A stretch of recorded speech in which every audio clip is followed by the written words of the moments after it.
Letting go of fear. I'm going to be honest with you now. There's a chance that you already know this deep down. It makes logical sense that you should be making small, concrete steps to achieve your goals rather than making bombastic plans to become a rock star or abstract visions like get richer. So what has been preventing you from doing that? Two things. Number one, it's a lot of work.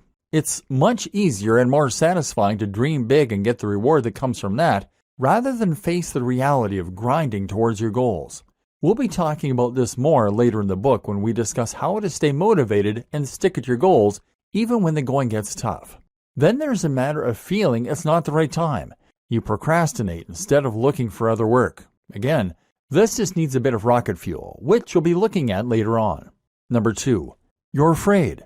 This is what I see so often, and it's what condemns so many of us to a dull and unexciting lifestyle. We just don't want to take that leap and put ourselves out there. And in fact, it's easier to imagine ourselves as being very successful and to pretend we're going to get around to it than it is to put ourselves out there and risk having our ego shattered when things don't go our way. We're about to address that second issue, because if you want to be successful, then it's no good to continue procrastinating or trying to put off taking that plunge. How to know if you're procrastinating. Some examples of procrastinating include spending ages reading books and researching the topic instead of just getting stuck in. I see this a ton when it comes to fitness goals. So many people will spend countless hours reading books and blogs on fitness programs, hiring consultants and buying gym kits. But the one thing they never do? Actually start working out. There's nothing wrong with researching health and fitness, of course. In fact, it should be applauded.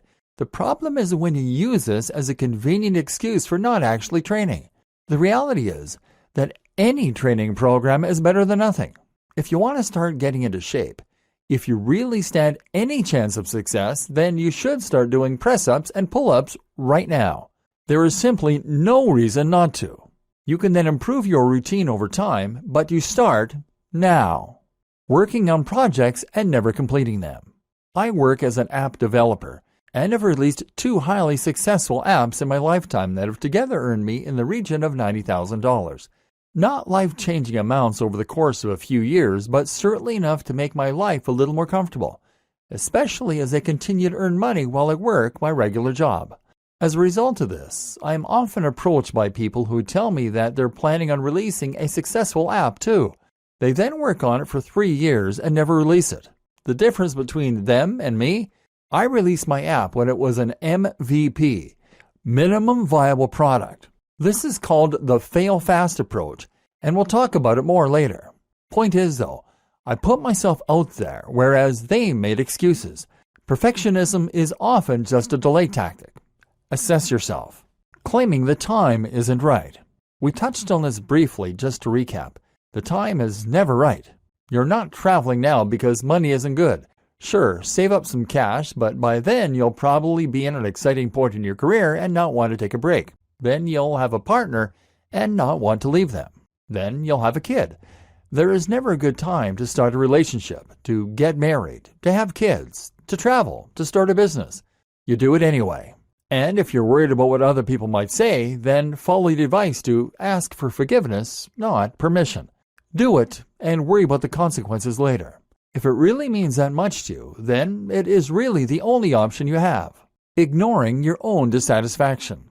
Do you know anyone in your life who clearly wants to be in a relationship and who ignores this fact by throwing themselves into their career?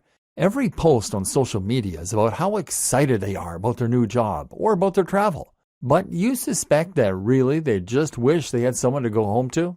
In this case, they are trying to cover up one lacking area in their lives by focusing on the other. What about people who claim they are happy without pursuing their dream career because they have a family? Sure, that's great, but why not go for both? And that way, be able to inspire your children with your inspiring story. Don't make this mistake, because you need to be fulfilled in every area of your life if you're going to be truly happy. Fear setting. If you still can't overcome these psychological blocks, though, then it's time to employ a technique known as fear setting that was described by Tim Ferriss in his book, The 4-Hour Workweek. The idea here is simple. You're going to write down all of the things holding you back and all of the things you're afraid of, and then you're going to present counter-arguments. contingency plans, and more to remove those fears. So take a moment to think about your goals and dreams, and then write down all of the things that you want to accomplish. Write those goals and the steps you need to take, and then think about taking that first step right now. What's holding you back? What are your fears? Be honest and thorough, and make sure to include every possible concern. Let's say you want to start your own business.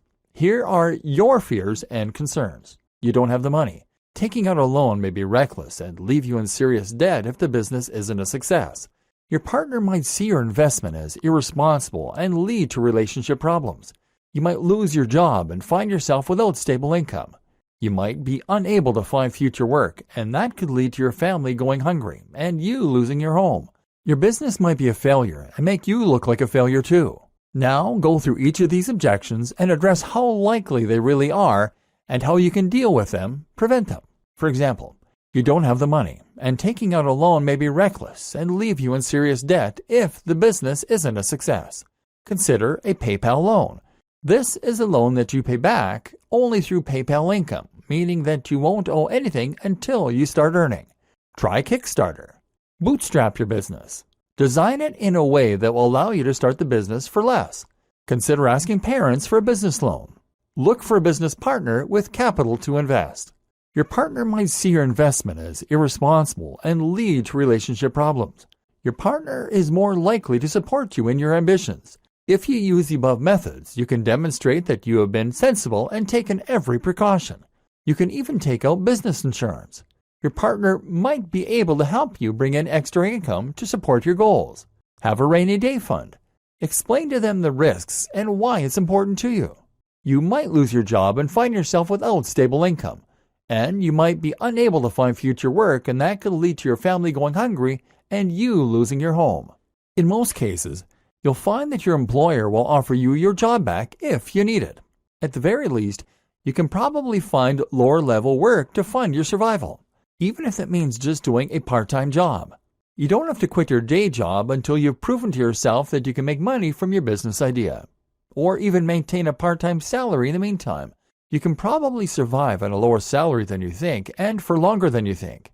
Your business might be a failure and make you look like a failure too. You will do market research and take every precaution to ensure your plan is a success. You will gain advice from knowledgeable third parties. Who cares what other people think? The alternative, never trying to make anything of yourself or pursue your passions, is far worse. Okay, and with that out of the way, now we can start actually making progress in the various areas of your life that you want to improve.